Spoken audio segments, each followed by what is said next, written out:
For decades, Diane Keaton has been one of Hollywood's most beloved and eccentric figures, a woman whose charm, wit, and timeless sense of style made her an icon across generations. From her unforgettable performances in Annie Hall and The Godfather to her quirky interviews and effortless honesty, Keaton was never afraid to be herself, unapologetically real in an industry that thrives on illusion. But recently, heartbreaking rumors began to circulate about her health, leaving fans deeply concerned. And now, her son has finally spoken out, confirming what many feared. In a moving and emotional statement, he opened up about the truth behind the whispers, about Diane's private struggles, her health battles, and how their family has been coping behind the scenes. For years, Keaton avoided discussing her personal life, preferring to focus on her work, her art, and her children. But those closest to her knew the truth, that behind the radiant smile was a woman facing her most difficult chapter yet. This revelation has left the Hollywood community stunned, not only because of Diane's legendary status, but because of how gracefully she's faced her challenges. It's a story of resilience, family, and acceptance, the untold reality behind one of America's most enduring stars. So, what really happened to Diane Keaton? What did her son reveal about her final days and the life she lived behind the camera? Today, we uncover the heartbreaking truth about Diane Keaton's last chapter, and how her legacy continues to touch hearts around the world. For much of her career, Diane Keaton was known for her radiant smile, her quick humor, and her effortless charm. She gave audiences the impression of a woman who had it all: fame, success, and a carefree spirit. But behind that trademark grin, Diane was quietly fighting a personal battle she rarely spoke of. To her fans, she was timeless. To her loved ones, she was strong yet fragile, determined to keep her struggles hidden from public view. Those close to Diane revealed that she had been dealing with ongoing health complications for several years, ones that grew more difficult to manage as time went on. Despite her age, she continued to work, write, and make public appearances, insisting she didn't want to be seen as weak or fading. Her son, Duke Keaton, later shared that his mother's bravery wasn't about denying the pain, but about refusing to let it define her. She didn't want sympathy, he said softly in an interview. She wanted laughter. That's what she lived for. Even as her energy declined, Diane insisted on living each day to the fullest. She spent her mornings walking in her garden, sketching ideas for future projects, and surrounding herself with family. She had always been a deeply reflective person, one who found meaning in simple things like architecture, photography, and the quiet rhythm of daily life.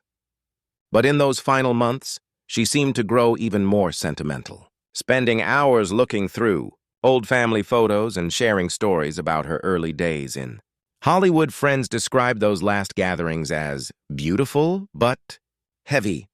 There were moments of joy, spontaneous laughter, reminiscing about wild parties from the 70s, her friendships with Al Pacino, Woody Allen, and Warren Beatty. But there was also a quiet awareness that her time might be running short. She spoke openly about her fear of being forgotten, about how fame is fleeting, and about the importance of leaving behind something meaningful. Her son's recent words confirmed that Diane had been in declining health for some time. She didn't want to make it public, he said. She always said, "My work speaks for me, not my pain." Those who knew her best say she faced her illness with the same grace and independence that defined her entire life. There were no dramatic goodbyes, no media statements, just moments of stillness shared between a mother and her children. As news of her passing spread, fans around the world began revisiting her greatest performances, from Something's Gotta Give to Marvin's Room, realizing that her characters often reflected pieces of her own soul. Resilient, complex, and fiercely human, Diane Keaton had always blurred the line between art and life, and even in her final days, she continued to do so with humility and strength. The heartbreaking confirmation from her son wasn't just about loss, it was about legacy. He reminded the world that his mother's true beauty came not from her fame but from her spirit. She taught us how to live fully, he said, and how to leave gracefully. In the end, Diane's story wasn't about tragedy, but about acceptance. The understanding that every ending is part of a much larger journey. Her laughter may have faded from Hollywood sets, but her voice, her energy, and her art continue to echo through generations. Who will never forget the woman who taught us all that being yourself, truly yourself, is the greatest role of all. Diane Keaton's life was never about glamour. It was about authenticity. Behind her signature hats, vintage clothes, and quirky humor was a woman deeply reflective about love, aging, and the passage of time. While fans adored her for her romantic comedies and timeless beauty, Diane's real story was one of solitude, quiet resilience, and the kind of heartbreak that never quite heals. Throughout her career, Diane shared the screen and often her heart with some of Hollywood's most iconic men. Her relationship with Al Pacino was passionate but complicated. They fell in love while filming the Godfather trilogy, but their love didn't survive the weight of fame. Diane once admitted that she wanted marriage and family, while Pacino feared commitment. "It broke my heart," she confessed in an interview years later. "He was everything I wanted, and I knew it would never last." Before Pacino, there was Warren Beatty, another intense, magnetic presence in her life. They worked together on Reds, and Diane admired him for his brilliance and charm. But like many of her relationships, it was brief, leaving her with more questions than closure. And then there was Woody Allen, perhaps her most defining connection. Their artistic partnership in films like Annie Hall made cinematic history, but their personal relationship was filled with complexities Diane rarely discussed. She remained one of his closest defenders, even when controversy surrounded him, choosing loyalty over public opinion. Despite her many romances, Diane never married. She often said she was too independent for marriage, too in love with her own freedom to settle. But later in life, she admitted that choice came with loneliness. "I didn't have the courage to risk it," she reflected in her memoir. "I was afraid of being rejected." Those words revealed a vulnerability few people saw in the confident, witty actress audiences adored. Instead of building a traditional family, Diane turned to adoption. She became a mother in her 50s, adopting her daughter, Dexter, and later her son, Duke. Motherhood changed her completely. She once said, "It's the greatest thing I ever did. They gave my life meaning when I thought it was too late." Her children became her grounding force, her reason to keep working and to stay strong even as age began to take its toll. But as she grew older, Diane began to open up more about her regrets, the loves she let go, the moments she missed, and the relationships she couldn't mend. Friends say she often spoke about her parents, especially her mother, Dorothy, who battled Alzheimer's. Watching her mother fade away deeply affected Diane, and in many ways, it shaped how she faced her own mortality. "It's like watching time disappear," she once said, and then realizing you're next in line. Her later years were marked by quiet reflection. Diane found solace in photography and architecture, capturing the beauty of old buildings and forgotten places. She filled her journals with sketches, thoughts, and confessions, things she never meant for the world to see. To her children, those journals are her true legacy, a window into the heart of a woman who spent her life trying to understand love and loss. When her son confirmed the heartbreaking rumors about her death, it wasn't just a public statement, it was a farewell from a family that had guarded her privacy for years. He spoke of her final days with grace, saying she found peace surrounded by the people she loved most. She didn't want the spotlight, he said. She just wanted home, quiet, and family.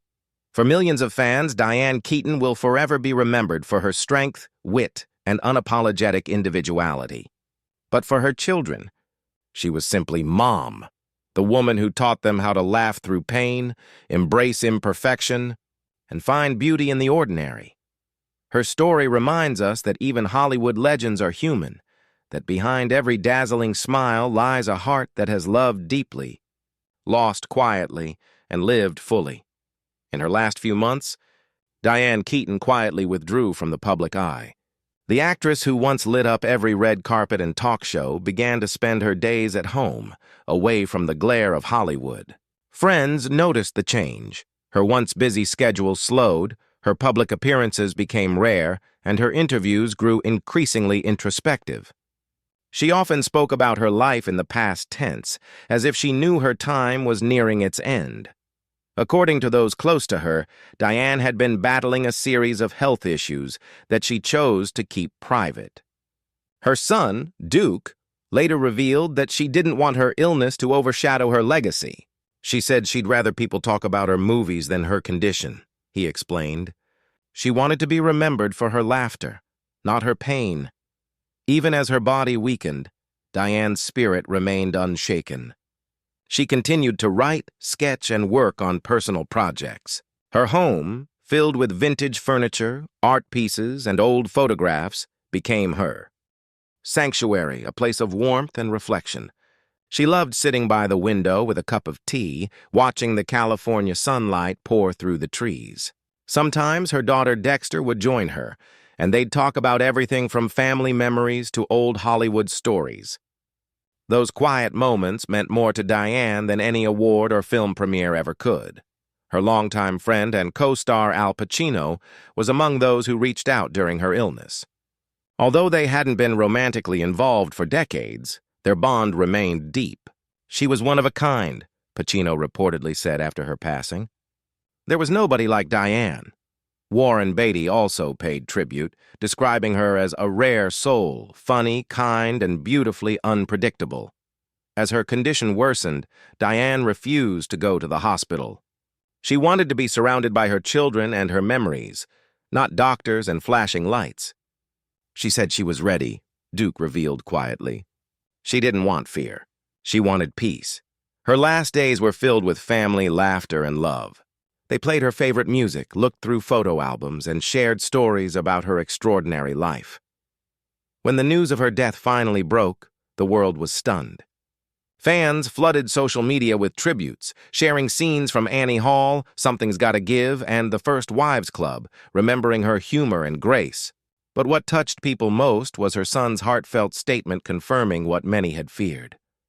My mother passed peacefully, surrounded by love. She lived life exactly as she wanted, on her own terms. The revelation put to rest years of rumors and speculation about her health. Many had noticed her frail appearance in recent photos and interviews, but true to her nature, Diane never addressed it publicly. She believed that her private life should remain just that, private. And even in death, she maintained that dignity. Her passing sparked a wave of nostalgia across Hollywood. Co-stars and directors shared their memories. Woody Allen called her my greatest muse, while Meryl Streep remembered her as a woman who turned vulnerability into art. Yet amid the tributes, one message stood out, Duke's final words in his statement. She wasn't afraid to leave. She was only afraid of being forgotten. But Diane Keaton will never be forgotten. Her laughter, her courage, and her willingness to show her imperfections made her one of the most beloved actresses of all time. In the end, the truth about her final days wasn't tragic. It was peaceful. She left the world the same way she lived in it, with quiet dignity, unshakable authenticity, and a heart full of love. The world may mourn the loss of Diane Keaton, but her legacy, both as an actress and as a mother, will forever remind us that a life lived honestly is the most beautiful story of all. Diane Keaton's passing marks the end of an era, not just for Hollywood, but for everyone who admired her honesty, her eccentricity, and her refusal to conform. She was never the kind of star who chased trends or fame. Instead, she became something far more enduring, a symbol of individuality. Even as the world mourns her loss, her legacy continues to inspire those who believe in living life on their own terms. In the days following her death, tributes poured in from all corners of the world. Fans shared favorite scenes, celebrities recalled cherished memories, and journalists revisited her decades-long career that redefined what it meant to be a leading woman in Hollywood. For many, Diane wasn't just an actress. She was a cultural icon. Her portrayal of Annie Hall changed how women were seen on screen. She brought vulnerability and intelligence to every role, blending awkwardness with charm in a way that felt utterly human. But what truly made Diane Keaton unforgettable was her fearlessness. She never hid her quirks or tried to fit into the industry's mold. From her unique fashion sense, men's suits, oversized hats, turtlenecks, to her refusal to undergo plastic surgery, she remained defiantly herself. "Aging isn't a curse," she once said. "It's proof that you've lived." That line, quoted endlessly after her death, captures the essence of her spirit. Her children, Dexter and Duke, continue to honor her legacy in quiet, meaningful ways. They've chosen not to turn their mother's passing into spectacle, but into a celebration of life. "Mom didn't want tears," Duke said. "She wanted laughter, stories, and gratitude." They've since announced plans to establish the Diane Keaton Foundation, dedicated to supporting single mothers and funding preservation of historic architecture, two causes Diane held close to her heart. It's a fitting tribute for a woman who believed that beauty was worth protecting, whether in people, art, or old buildings. Her colleagues remember her as both humble and hilariously unpredictable. "Jack Nicholson, her Something's Gotta Give co-star," said in a touching message. You never knew what Diane would do next, but you always knew it would be real. Her spontaneity, her warmth, and her depth made her a rare gem in an industry often obsessed with perfection. Even decades from now, future generations will look back on Diane Keaton's films not just as performances but as reflections of real humanity. She made awkwardness beautiful, imperfection graceful, and honesty magnetic. She taught audiences that it's okay to grow old, to make mistakes, to laugh at yourself, and to keep evolving, no matter your age. Her home in Los Angeles, where she spent her final days, remains untouched, a peaceful sanctuary filled with books, art, and memories. Those close to her say it feels alive, like her spirit still lingers in every corner. Perhaps that's because Diane believed that life doesn't end. It simply changes form. In one of her last interviews, she said, "I think when we go, we become stories. And if you're lucky, those stories make someone smile." And that's exactly what she left behind. Stories that make people smile, laugh, and cry. From the nervous young woman in Annie Hall to the wise, confident mother in The Family Stone, Diane Keaton's characters will forever remind us of her unmatched ability to make the ordinary extraordinary. The heartbreaking confirmation of her passing from her son may have closed one chapter, but her impact continues to write itself into the hearts of millions. Diane's legacy isn't just in her films, it's in her courage to live truthfully, love deeply, and age gracefully in a world that often fears all three. She once said, "You can't control how long you live, but you can control how alive you feel." Diane Keaton lived every word of that truth, and in doing so, she ensured that her light will never truly fade.